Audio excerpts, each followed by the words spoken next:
AITA to inform my husband that I would divorce him if he continues to defend my brother. My husband and I, 29, have been together since high school, and we were introduced by my brother. We have a beautiful 4-year-old daughter who adores Emma, my brother's ex-wife. My brother and Emma have been together for around 4 years. She is an incredible delight to be with, bringing out the best in him. Our entire family cherished her. At times, I felt like my parents loved her more than us, and the same was true for my daughter.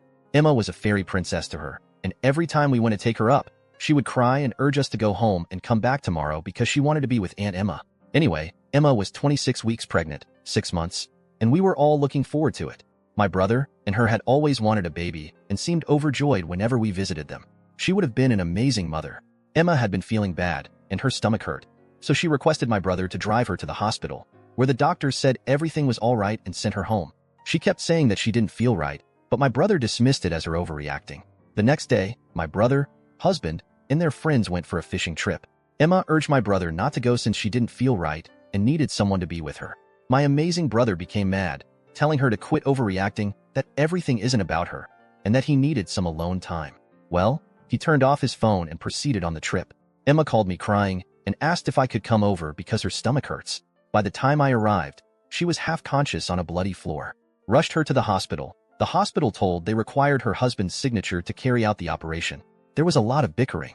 Although they saved her life, we lost the baby. She woke up screaming and weeping, asking where her child and husband were. It was horrible. Both of my parents and her parents were in tears when they saw her. I kept calling the guys, none of them responded. When Emma finally calmed down, it was even more unsettling.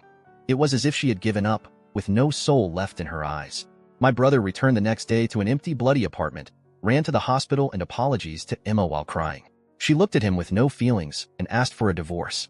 My brother grew depressed after that, and he would spend his days drinking in the baby's nursery. None of us really consoled him. I suppose we all blamed him in some way. My husband went to meet him, and when he returned, he told me about the above and asked that I apologize to my brother for neglecting him and go console him. I refused. He got angry with me and blamed Emma for the miscarriage, claiming that if she was truly ill, she should have gone to the hospital rather than making a scene, and that my brother is suffering as a result of her idiotic decision. He kept defending my brother, stating that it wasn't his fault that he wanted some alone time before the baby, and so on. I couldn't take it any longer, so I told him that if he kept defending, I would divorce him. I took my daughter and left for my parents' home. It's been 2 days, and neither of us has tried talking. I'm not sure if I behaved like an H. And recalling all he said, I believe I should at least console my brother. I suppose I wanted opinions? Edit. Prior to performing any life-threatening surgery, the hospital requires the patient to sign a waiver. These paperwork can be signed by the patient or their family. Because Emma was not conscious enough, they required her husband's signature. I was alone and confused, and it was a lot. The hospital agreed after much discussion, but it really caused a lot of unnecessary delay. Info. It was a one-night trip, and they traveled to a cabin where they claimed there was no cell service. They did not think that there would be no network.